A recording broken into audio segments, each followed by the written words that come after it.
नमस्कार, स्वागत है आप सभी का द इकोनॉमिस्ट में। चलिए शुरू करते हैं आज का press information bureau news analysis. तो अभी ये आज का लेक्चर थोड़ा लेट हो गया है, उसका रीज़न है अभी ये मैं तीसरी बार जो है वीडियो रिकॉर्ड कर रहा हूँ। सो पहली दो बार कुछ एरर आ गया लैपटॉप में, तो वीडियो रिकॉर्ड हो गई पूरी लेकिन बाद में सेव नहीं हो पाई। तो अभी इसी की वजह से जो थोड़ा आज लेक्चर जो है लेट हो गया है। और साथ ही साथ जो PIB का जो लेक्चर है इसको भी मैं अभी दो हिस्सों में बांटकर आपके सामने जो है प्रस्तुत करूंगा। और जो पहला पार्ट है अभी हम डिस्कस करने जा रहे हैं। चलिए लेक्चर को एंजॉय करते हैं। सबसे पहले जो न्यूज़ आ रही है वो आ रही है तुर्कमेनिस्तान से। जो तुर्कमेनिस्तान है वहाँ पर जो है सरकार के खिलाफ प्रोटेस्ट चल रहे हैं, तो इसलिए ये न्यूज़ में है। तो इसका हम देखते हैं कि इसका लोकेशन कहाँ पर है। ओके, तो तुर्कमेनिस्तान जिसकी कैपिटल है अशगाबाद। ओके, तो ये इसकी लैंड बाउंड्री है 4 मुल्कों के साथ, कजाकिस्तान, उज़्बेकिस्तान, अफगानिस्तान और ईरान। और उज़्बेकिस्तान इसकी कैपिटल क्या है, ताशकेंत। ओके, उसी तरह जो ईरान की कैपिटल तेहरान है, अफगानिस्तान की काबुल है। और एक और ख़ास बात, जो तुर्कमेनिस्तान है उसका जो वेस्टर्न बॉर्डर है वो टच करता है कैस्पियन सी को। और साथ ही साथ यहाँ पर अजरबैजान है, इसका भी डिस्प्यूट चल रहा है आर्मेनिया के साथ, और इसका कैपिटल जो है वो बाकू है, वो भी जो है कैस्पियन सी को टच करता है। तो ये थोड़े से इंपॉर्टेंट है जितने भी स्थान है। ओके, तो इनकी सभी की कैपिटल्स आपको पता होनी चाहिए। जैसे किर्गिस्तान की बिश्केक है, तजाकिस्तान की दुशांबे। तो ये सभी जो है जो इंडिया के आसपास जो कंट्रीज है इसके बारे में, लोकेशन के बारे में आपको थोड़ा सा पता होना चाहिए। चलिए नेक्स्ट डिस्कस करते हैं। तो 15 अक्टूबर को जो हमारे पूर्व राष्ट्रपति APJ अब्दुल कलाम जी, इनका जो है बर्थ एनिवर्सरी थी, तो ये मनाई गई सरकार के द्वारा। तो यहाँ पर थोड़ी सी जानकारी जो इनके जीवन के बारे में ये इंपॉर्टेंट है। तो ये इनका जो जन्म हुआ था वो 15 अक्टूबर 1931 को हुआ था, और इंडियन एरोस्पेस साइंटिस्ट रहे हैं, पॉलिटिशियन भी रहे हैं, और भारत के जो है 11वें राष्ट्रपति भी रहे हैं सन 2002 से लेकर 2007 तक। इसके अलावा जो इनका जन्म हुआ है वो है रामेश्वरम तमिलनाडु में है। ओके, तो फिजिक्स के ये स्टूडेंट थे पहले, उसके बाद एरोस्पेस में इन्होंने इंजीनियरिंग की। और साथ ही साथ 4 जो डिकेड है, ओके, जो ज़िंदगी के 40 साल इन्होंने एज ए साइंटिस्ट जो है गुजारे हैं। साइंस एडमिनिस्ट्रेटर रहे हैं DRDO में, उसके बाद इसरो में भी इन्होंने सेवाएं अपनी निभाई हैं। और साथ ही साथ जो मिलिट्री मिसाइल डेवलपमेंट एफर्ट्स है वहाँ पर भी इन्होंने बहुत इंपॉर्टेंट रोल अदा किया है। सबसे पॉपुलर नाम है इनको मिसाइल मैन ऑफ इंडिया बोलते हैं।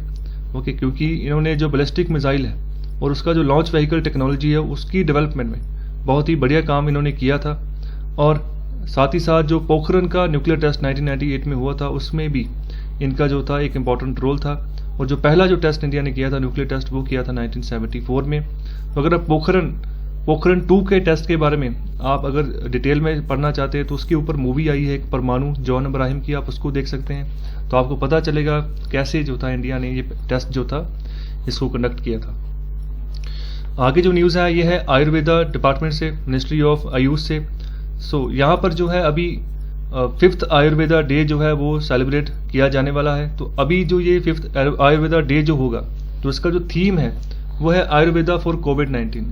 तो यहाँ पर जो बात की जाएगी इस पर्टिकुलर डे के ऊपर, जब इसको मनाया जाएगा तो यहाँ पर जो आयुर्वेदा का रोल है, पोटेंशियल है, उसके बारे में डिस्कशन किया जाएगा कि कैसे वो कोविड-19 जो पैंडमिक है उससे जो है आयुर्वेदा की जो टेक्नोलॉजी है वो भी लड़ सकती है। ओके, तो यहाँ पर ये जो आयुर्वेदा डे है ये शुरुआत हुई थी इसकी सन 2016 में, और हमेशा ये जो धन्वंतरी जयंती है इसी के दिन के ऊपर इसको मनाया जाता है। और इस साल इसको 13 नवंबर को जो है वो मनाया जाएगा।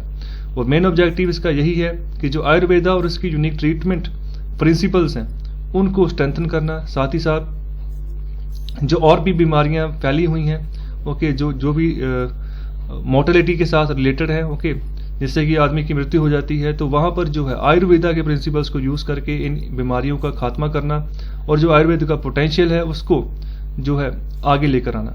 तो आयुर्वेदा जो है उसका इतना पोटेंशियल है कि जो नेशनल हेल्थ पॉलिसी है, नेशनल हेल्थ प्रोग्राम्स हैं, उनको जो है आगे वहाँ पर कंट्रीब्यूट कर सकता है। ओके, और एक तरह का यहाँ पर जो है आयुर्वेदिक प्रिंसिपल्स को यहाँ पर प्रमोट करने की बात कही गई है। तो आयुर्वेदा के ऊपर बहुत सारा काम सरकार कर रही है। ओके, तो रिसेंटली मैंने PIB डिस्कस किया था, वहाँ पर भी मैंने बात की थी अलग अलग थेरेपीज़ की।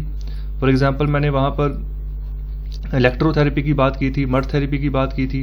तो इसके अलावा भी और थेरेपीज़ की बात की थी। अगर आपको याद है तो कृपया कमेंट बॉक्स में आप अपना जवाब दें। तो ये जो न्यूज़ है ये है ministry of agriculture and farmer welfare की ओर से।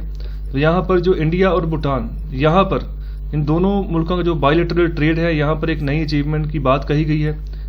यहाँ पर जो एग्रीकल्चर कमोडिटीज हैं, ओके, कुछ एग्रीकल्चरल प्रोडक्ट्स हैं ऐसे जो दोनों मुल्कों में जो है यहाँ पर एक नई मार्केट जो है खोली गई है कि दोनों मुल्क जो है आपस में ये इन कमोडिटीज के ऊपर जो है ट्रेड कर सके। तो यहाँ पर जो ये इंडिया और भूटान के बीच में जो टाई अप हुआ है, इनके जो अलग अलग डिपार्टमेंट्स हैं, जैसे इंडिया का जैसे नेशनल प्लांट प्रोटेक्शन ऑर्गेनाइजेशन है, और दूसरा जो भूटान की ओर Bhutan agriculture and food regulatory authority है, शॉर्ट फॉर्म में बाफ्रा बोलते हैं। तो इन दोनों ऑर्गेनाइजेशंस में भी जो है एक कोऑर्डिनेशन बढ़ेगा आने वाले समय में, ओके। और साथ ही साथ यहाँ पर बात की गई है कि जो ओपन मार्केट एक्सेस मिला है किस किस को मिला है, एप्पल, पोटैटो, मंदारिन, गिंगर और अर्कानट, ओके, ये सभी चीज़ें जो हैं भूटान से इंडिया में इसका ट्रेड होगा। और टोमेटो, ओनियन और ओकरा, इन तीनों चीज़ों का जो है इंडिया से भूटान में ट्रेड होगा। तो ये इंपॉर्टेंट है, ओके। इसके अलावा महिला किसान दिवस, इसको सेलिब्रेट किया गया है 15 तारीख को department of agriculture corporation and farmers welfare की ओर से।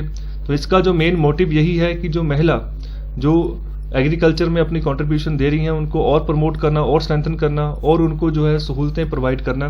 तो इसी के ऊपर ये महिला किसान दिवस जो है मनाया गया है। और साथ ही साथ यहाँ पर जो 2 ई बुक्स हैं वो जो है यहाँ पर लॉन्च की गई हैं। साथ ही साथ यहाँ पर 2 शॉर्ट वीडियो फिल्म्स जो है वो भी जो है महिला कृषक और and her contribution in agriculture and global examples of successful women, so इनके ऊपर 2 शॉर्ट फिल्म भी दिखाई गई हैं। और साथ ही साथ यहाँ पर जो है जो इवेंट जो ये लॉन्च किया गया है उससे ये कोशिश की गई है कि जो वुमेन है उनको और जो प्रमोट किया जाए आने वाले समय में।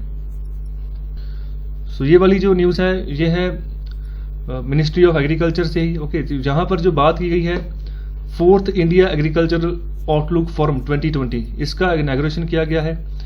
तो यहाँ पर जो यूनियन मिनिस्टर हैं स्टेट फॉर एग्रीकल्चर, उन्होंने बात बोली है कि फार्मर्स की जो है अनथक मेहनत की वजह से जो फर्स्ट क्वार्टर 2020-21 का जो इकोनॉमिक ग्रोथ का रिजल्ट आया उसमें से एग्रीकल्चर की जो है 3.4% जो ग्रोथ वो देखी गई है, जो कि काफ़ी अच्छी बात है। तो अभी अब देखो जैसे हमारा जो जीडीपी का ओवरऑल जीडीपी का जो ग्रोथ रेट है वो माइनस में चला गया है, -23.9 है। तो इसमें अगर आप देखोगे जितने भी सेक्टर्स हैं मोस्टली जो है नेगेटिव में ग्रोथ शो कर रहे हैं, लेकिन अगर एग्रीकल्चर सेक्टर की बात करो तो वो वही सिर्फ ऐसा बचा है जो पॉजिटिव में है, और इसके अलावा जो है 1-2 और है। यहाँ पर जो मेन ऑब्जेक्टिव है इस आउटलुक फोरम को कनेक्ट करने का यही है कि जो जितने भी एक्टिविटी सर्विसेज एग्रीकल्चर में, हॉर्टिकल्चर में या इसके साथ जो अलाइड सेक्टर्स हैं यहाँ पर प्रोवाइड की जाती हैं वहाँ पर जो है उसको और स्ट्रेंथ किया जाए, ओके। साथ ही साथ जो डेवलपमेंट एग्रीकल्चर इंफ्रास्ट्रक्चर उसको और बढ़ाया जाए, माइक्रो फूड एंटरप्राइजेस इनको और बढ़ाया जाए, वैल्यू चेन डेवलप की जाए, ओके। फिशरी और एनिमल हस्बेंड्री, इसके साथ जो मेडिसिनल प्लांट्स हैं और जो बी कीपिंग है, ओके, जो मधुमक्खी पालन जो ये काम करते हैं, सभी को जो है प्रमोट किया जाए आने वाले समय में। तो यहाँ पर जो डिस्कशन की गई है उनके मेन टॉपिक्स यही हैं कि नेशनल और इंटरनेशनल एग्रीकल्चरल इकोनॉमिक सिचुएशन कैसी है पैंडेमिक की वजह से, कैसे इसको टैकल करें, कैसे इसकी ग्रोथ बढ़ाएं आने वाले समय में, क्योंकि भारत के साथ साथ पूरा वर्ल्ड जो है स्ट्रगल कर रहा है, हर एक जो इकॉनमी है स्ट्रगल कर रही है। तो जो फार्म सेक्टर है एक तरह का गेम चेंजर साबित हो सकता है अगर हम इसका इंफ्रास्ट्रक्चर और बढ़िया तरीके से डेवलप करें। तो यही यहाँ पर बात की गई है, ओके। इस कैपेसिटी बिल्डिंग की बात की गई है कि फार्म सेक्टर में कैपेसिटी बिल्डिंग बढ़ाई जाए ताकि जो कि एम्प्लॉयमेंट अपॉर्चुनिटीज़ है वो और ज़्यादा से ज़्यादा डेवलप हों आने वाले समय में। सो ये न्यूज़ भी बहुत इंपॉर्टेंट है। तो ये जो न्यूज़ आ रही है ministry of chemical and fertilizer से आ रही है। तो यहाँ पर जो मार्केट साइज है केमिकल और पेट्रोकेमिकल सेक्टर का, ओके, तो यहाँ पर ये बात बोली गई है कि ये अभी जो चल रहा है वो है $165 बिलियन, लेकिन आने वाले समय में 2025 तक ये ग्रो करेगा $300 बिलियन तक, ओके। काफ़ी बड़ा जो साइज आने वाले समय में हो सकता है केमिकल और पेट्रोकेमिकल सेक्टर का। तो यहाँ पर जो बात की गई है कि जो इंडिया है one of the largest manufacturer है, एक्सपोर्टर है किनका, जेनरिक मेडिसिन, ओके, पूरे वर्ल्ड में। तो जेनरिक ड्रग क्या होता है ये बहुत इंपॉर्टेंट है, इसको समझना जरूरी है।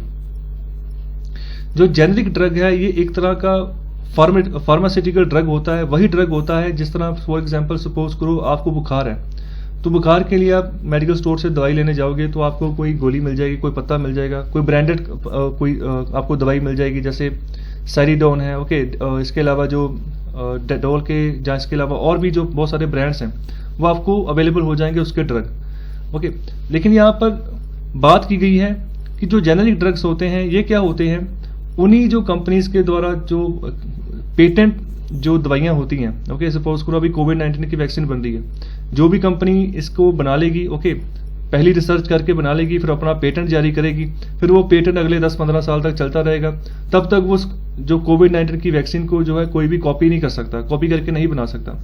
हालांकि यहाँ पर मैं सिर्फ इस कोविड-19 वैक्सीन की एग्जाम्पल ले रहा हूँ, होता वैसे ऐसे ही है पेटेंट के केस में, लेकिन कोविड-19 की वैक्सीन के केस में ऐसा होने वाला नहीं है, क्योंकि इसकी डिमांड बहुत ज़्यादा है, ओके, तो इसका पेटेंट जो है वो नहीं बनेगा, ओके, सीधे इसकी जो है उपलब्धि जो है मार्केट में अवेलेबल कर दी जाएगी। चाहे कोई भी देश इस वैक्सीन को बनाता है तो उसको ये नहीं बोला जाएगा कि वो इसका पेटेंट करे, उसके बाद इसकी कोई कॉपी कर ही ना सके। तो ये यहाँ पर नहीं होगा कोविड-19 की वैक्सीन के केस में। लेकिन अगर ये बीमारी ज़्यादा ना फैलती, लिमिटेड होती, तब यहाँ पर ये पेटेंट वाला जो फॉर्मूला ये लागू होना था, ओके। तो यहाँ पर ये बात है कि जो जेनेरिक ड्रग्स होते हैं बिल्कुल इसी तर्ज पे बनते हैं, बिल्कुल सिमिलर होते हैं, ओके, लेकिन फर्क ये होता है कि इनका जो प्राइस रेट होता है बहुत कम होता है, ओके, बहुत कम होता है। जिससे ये क्या होता है कि जो गरीब आदमी होता है, अगर एक दिन में बेचारा वो 200-300 रुपये कमा रहा है, अगर दवाई लेने जा रहा है 100 रुपया उसका वहीं पर चला गया, तो अगर जेनेरिक मेडिसिन खरीदेगा, ओके, तो वो उसका खर्चा ज़्यादा से ज़्यादा 5 या 8 रुपये आएगा। तो इतना ज़्यादा फर्क जो है यहाँ पर है। क्वालिटी सेम है, क्वांटिटी सेम है, ओके, और एक्शन जो है, जो उसका असर है वो भी सेम है, ओके। यहाँ पर जो एक कैंपेन चलाई गई है गवर्नमेंट ऑफ इंडिया की तरफ से, प्रधानमंत्री भारतीय जन औषधि परियोजना, ओके, तो ये चलाई गई है डिपार्टमेंट ऑफ फार्मास्यूटिकल्स की ओर से। तो इसका मतलब यही है कि अच्छी मेडिसिन अफोर्डेबल प्राइसेस में पूरे भारत की जनता को जो है प्रोवाइड करना है। तो ये कहाँ से मिलेगी? ये आपको मिलेगी प्रधानमंत्री भारतीय जन औषधि परियोजना केंद्र से, ओके। तो आपको ये पता करना होगा कि आपके शहर में कहाँ पर ये केंद्र बने हैं। आम मेडिकल स्टोर्स में आपको ये दवाइयाँ नहीं मिलेंगी। तो इसके साथ ही मैं एक इंपॉर्टेंट बात कर दूं, BPPI, bureau of pharma public sector undertakings, okay. तो फार्मा सेक्टर में भी इनके इंडिया के गवर्नमेंट ऑफ इंडिया के PSUs हैं।